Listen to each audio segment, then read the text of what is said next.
يكذب بالدين فذلك الذي يدعو اليتيم ولا يحض على طعام المسكين فويل للمصلين الذين هم عن صلاتهم ساهون الذين هم يراءون ويمنعون الماعون. صدق اللہ یہ سورہ ماعون ہے جس کی میں نے ابھی تلاوت کی، اور اس کی تفسیر اور تشریح کا سلسلہ کافی عرصے سے چل رہا ہے۔ اللہ رب العزت نے اس صورت میں دو قسم کے بدکاروں کا ذکر فرمایا ہے۔ ایک وہ جو کھلے کافر ہیں، کھلم کھلا دین کو جھٹلاتے ہیں، جزا اور سزا کا انکار کرتے ہیں اور قیامت آنے کے قائل نہیں ہیں۔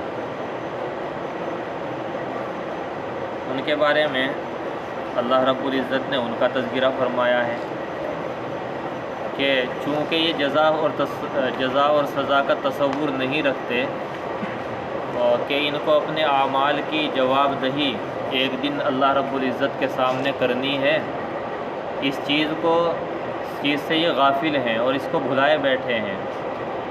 اس لیے ان کا برتاؤ بھی یتیموں کے ساتھ ایسا ہے کہ ان کو دھکے دے کے باہر نکال دیتے ہیں۔ اور دوسری قسم جس کا اللہ رب العزت نے ذکر فرمایا وہ ہے منافقین کی، کہ اللہ رب العزت نے اس میں منافقوں کا ذکر فرمایا ہے جو زبان سے تو اپنے آپ کو مسلمان کہتے ہیں لیکن حقیقت میں دل سے وہ مسلمان نہیں ہیں، اور جب اپنے آپ کو زبان سے مسلمان کہتے ہیں تو لوگوں کو دکھانے کے لیے نماز بھی پڑھنے آ جاتے ہیں، دکھاوا کرتے ہیں، لیکن اگر ان کے اندرونی اعمال دیکھے جائے تو وہ انہی کافروں جیسے ہیں۔ ان کے بارے میں اللہ تعالیٰ نے فرمایا کہ ان لوگوں کے لیے، ایسے منافقین کے لیے بڑا خطرناک عذاب ہے۔ تو جو دونوں قسمیں ہیں یعنی کافروں کا تذکرہ اللہ رب العزت نے فرمایا، اس کی تو تفصیل اور تشریح پہلے گزر چکی ہے، اور جو دوسری قسم ہے یعنی منافقین کا تذکرہ، اس کی بھی مختصر تشریح میں نے پچھلی مجلس میں عرض کی تھی، آج اسی کا تتمہ بیان کرنا ہے۔ اس میں براہ راست اللہ رب العزت نے منافقین کا ذکر فرمایا ہے کہ جو اپنے آپ کو زبان سے مسلمان کہتے ہیں لیکن حقیقت میں وہ مسلمان نہیں ہیں۔ اس لیے جب زبان سے مسلمان کہہ رہے ہیں تو نماز پڑھنے کے لیے لوگوں کو دکھانے کے لیے آ جاتے ہیں کہ بھائی ہم بھی نمازی ہیں۔ قرآن کریم میں دوسری جگہ حالانکہ ان کے بارے میں ذکر فرمایا کہ اذا قاموا الی الصلاۃ قاموا کسالی، کہ جب وہ نماز کے لیے کھڑے ہوتے ہیں تو بڑے سستی کے عالم میں کھڑے ہوتے ہیں، یعنی دل نہیں چاہ رہا ہوتا نماز پڑھنے کے لیے، لیکن ایسے جیسے زبردستی کوئی کھینچ کر لے آیا ہو۔ نماز کی عظمت اور اس کی محبت ان کے دلوں میں نہیں ہوتی، مجبوراً لوگوں کو دکھانے کے لیے زبردستی کھڑے ہو جاتے ہیں۔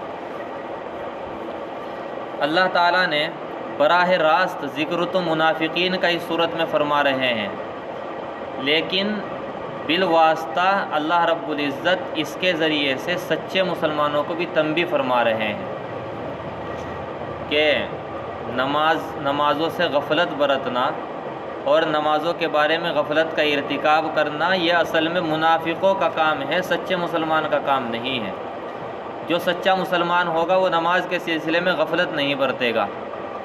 لہذا تنبیہ یہ کی جا رہی ہے کہ اگر تم واقعی منافق نہیں ہو اور صحیح معنی میں تم سچے مسلمان ہو تو پھر ذرا تمہیں نماز کا خیال کرنا چاہیے، اس کا اہتمام کرنا چاہیے، اور نماز کو اپنے سارے پروگراموں میں، اپنے سارے نظام زندگی میں اور اپنے تمام اہم کاموں میں سب سے زیادہ مقدم چیز نماز کو سمجھنا چاہیے، کیونکہ نماز ہی دین کی بنیاد ہے، نماز دین کا ستون ہے۔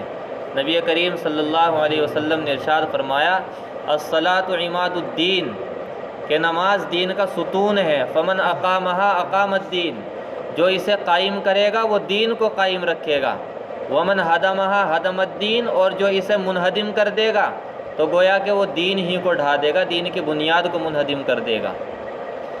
تو یہ نہ سمجھنا چاہیے کہ یہ ایک رسمی کارروائی ہے، اس کو رسمی کارروائی سمجھ کر کے اس سے غافل ہو جانا چاہیے، بلکہ یہ تو دین کی بنیاد اور دین کا ستون ہے۔ یہی وجہ ہے کہ حضرت عمر فاروق رضی اللہ تعالیٰ عنہ جب امیر المؤمنین بنے، امیر المؤمنین تھے، اور امیر المؤمنین بھی آج کل کے حکمرانوں کی طرح نہیں، بلکہ آدھی سے زیادہ دنیا پر ان کی حکومت تھی۔ ان کا جو زیر نگی علاقہ تھا جس پر ان کی حکومت تھی وہ تقریباً آدھی دنیا اس وقت کے لحاظ سے، اور آج تو جس علاقے پر وہ پورا علاقہ جس پر ان کی حکومت تھی، آج اس میں تقریباً 30 حکومتیں قائم ہیں، الگ الگ ملک بنے ہوئے ہیں۔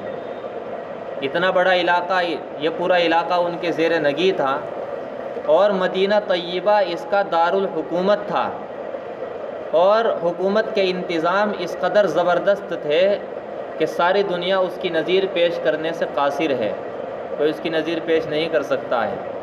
مدینہ میں رہنے والا یہ شخص آدھی دنیا پر حکومت کر رہا ہے، اور چپے چپے کی اس کو خبر ہے کہ میری حکومت میں کہاں کس کو کیا تکلیف ہے، یہ ہر وقت ان کو خبر رہتی تھی، ہر وقت وہ نگرانی فرمایا کرتے تھے، اور اگر کسی کو تکلیف ہوتی تو اس کے ازالے کی ہر وقت کوشش کرتے تھے اور اس کے لیے تیار رہتے تھے۔ ان کا یہ مقولہ مشہور ہے کہ اگر دریائے فرات کے کنارے یعنی عراق میں کوئی کتا بھوکا مر جائے تو مجھے ڈر ہے اس بات کا کہ اللہ تعالیٰ مجھ سے سوال کریں گے کہ تیرے عہد حکومت میں ایک کتا بھوکا مر گیا تھا۔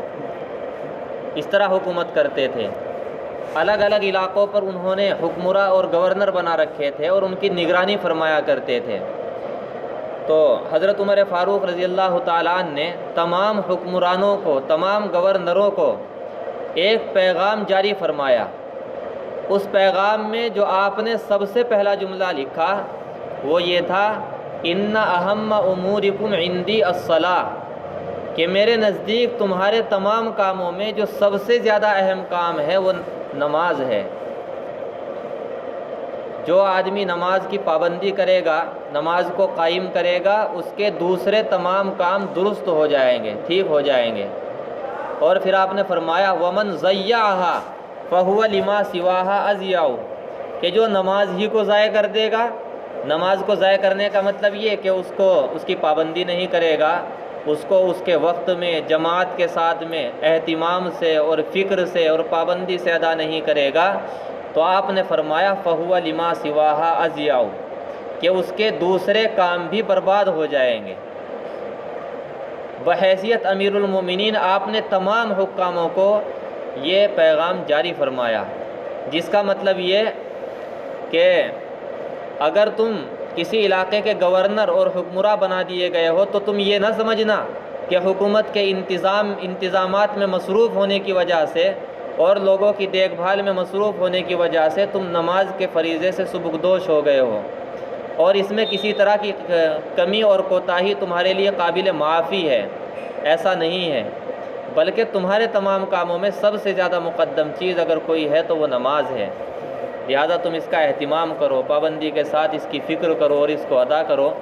جو شخص اس کو پابندی سے اس کا حق ادا نہیں کرے گا، اس کو قائم نہیں کرے گا، اس کے دوسرے تمام کام برباد ہو جائیں گے۔ حضرت عمر فاروق رضی اللہ تعالیٰ عنہ کے بعد حضرت عثمان غنی رضی اللہ تعالیٰ عنہ تشریف لائے، آپ خلیفہ بنے۔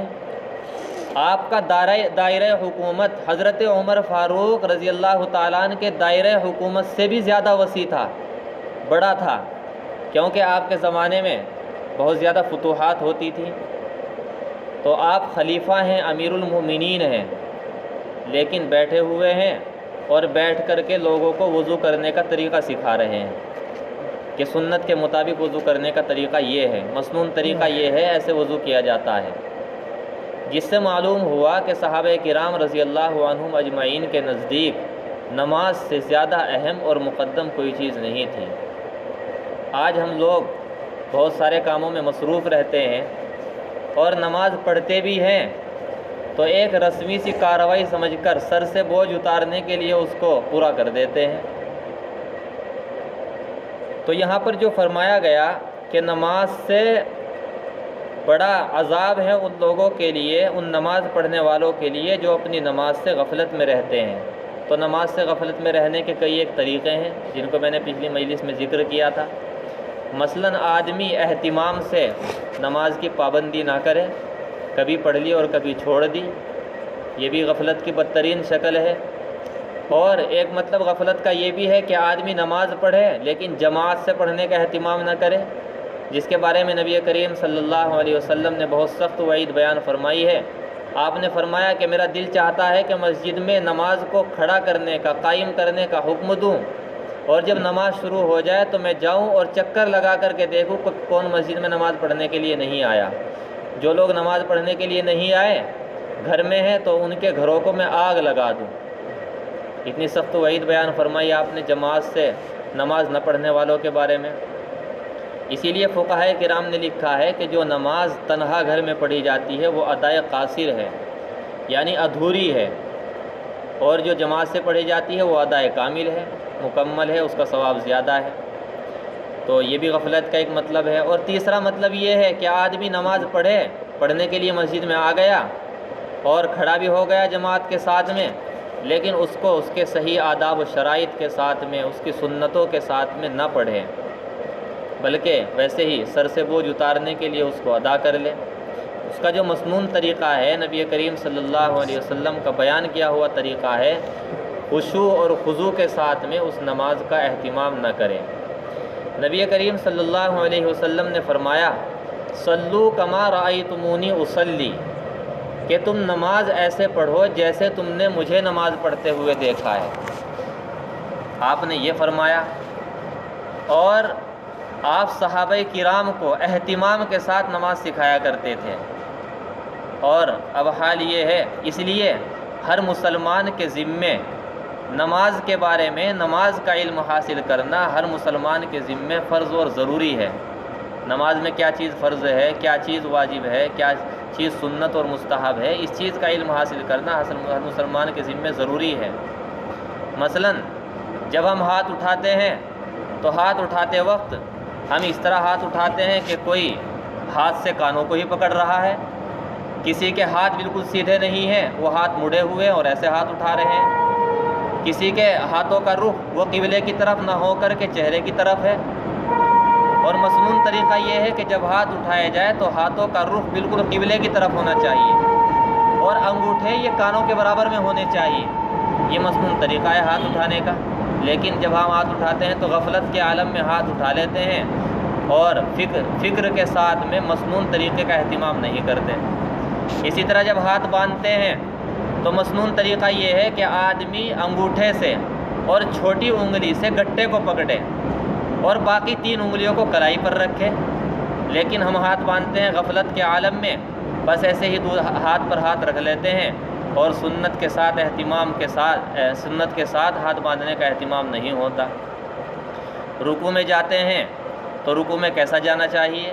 نبی کریم صلی اللہ علیہ وسلم نے ارشاد فرمایا کہ جب تم رکوع کرو تو تمہاری کمر بالکل سیدھی ہو جانی چاہیے، کمر کے اندر کوئی خم باقی نہ رہے، ایسے کمر سیدھی ہو جائے۔ اور جب رکوع سے اٹھو تو ایسے ہی اشارہ کر کے سجدے میں نہ چلے جاؤ، بلکہ آرام سے کھڑے ہو کر اس کے بعد میں سجدے میں جاؤ۔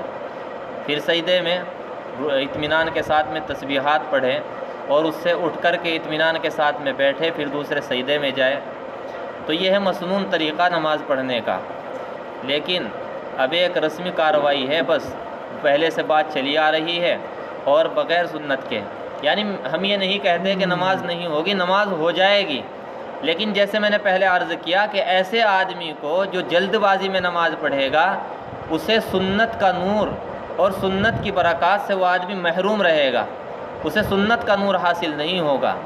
اب آدمی سجدہ کر رہا ہے اور بہت سارے حضرات ہوتے ہیں کہ سجدے میں ان کے پیر اٹھے ہوئے ہوتے ہیں۔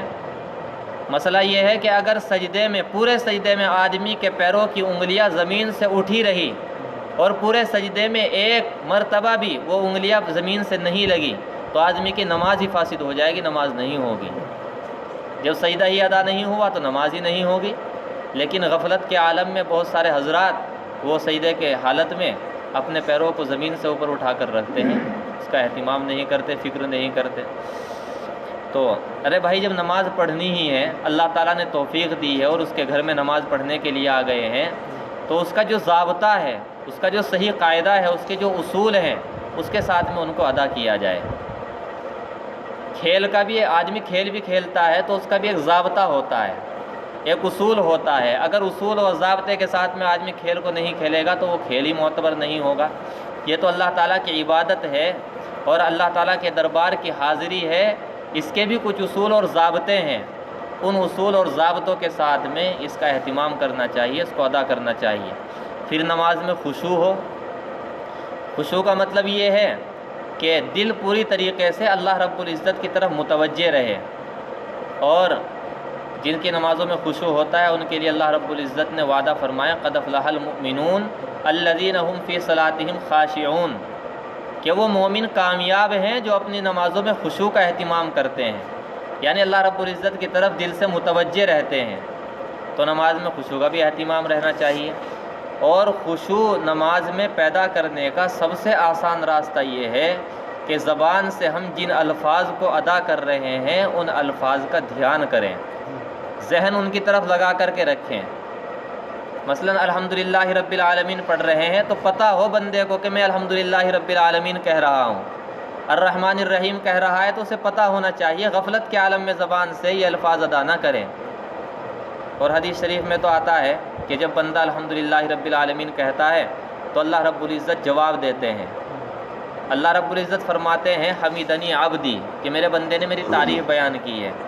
جب الرحمن الرحیم کہتا ہے اللہ تعالیٰ فرماتے ہیں اثنا علی عبدی، میرے بندے نے میری ثنا بیان کی ہے۔ جب مالک یوم الدین کہتا ہے اللہ تعالیٰ فرماتے ہیں مجدنی عبدی، میرے بندے نے میری بزرگی بیان کی ہے۔ تو اللہ تعالیٰ اسی لیے علماء نے لکھا ہے کہ نماز میں جب آدمی سورہ فاتحہ پڑھے تو ہر آیت پر وقف کرنا چاہیے، ٹھہرنا چاہیے، یہ سمجھے کہ ہر آیت کا اللہ رب العزت میری جواب دے رہے ہیں، یہ تصور کر کے نماز پڑھے۔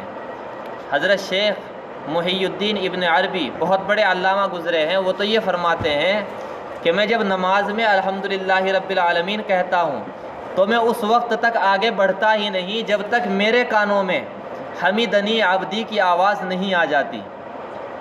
یعنی اللہ رب العزت بہت سارے لوگوں کو یہ آواز سناتے بھی ہیں جو اللہ کے مقرب بندے ہوتے ہیں، مقبول بندے ہوتے ہیں، لیکن ہم ہیں چلو ہمیں آواز سنائی نہیں دیتی تو کم سے کم ہم ذہن سے اپنا یہ تو تصور کریں کہ اللہ تعالی ہمیں اس آیت کا جواب دے رہے ہیں۔ یہ انتظار کر کے اور یہ تصور کر کے جب نماز پڑھیں گے تو انشاءاللہ نماز میں خشوع پیدا ہوگا۔ تو خشوع کا بھی اہتمام کرنا چاہیے۔ اللہ رب العزت ہم سب کو اپنے فضل و کرم سے اس عظیم فریضے کو اپنی رضا کے مطابق ادا کرنے کی توفیق عطا فرمائے۔ سبحان اللہ و بحمدہ، سبحان اللہ و بحمدہ، نشہد ان لا الہ الا انت، نستغفرک و نتوب الیک۔ سبحان ربک رب العزت عما یصفون۔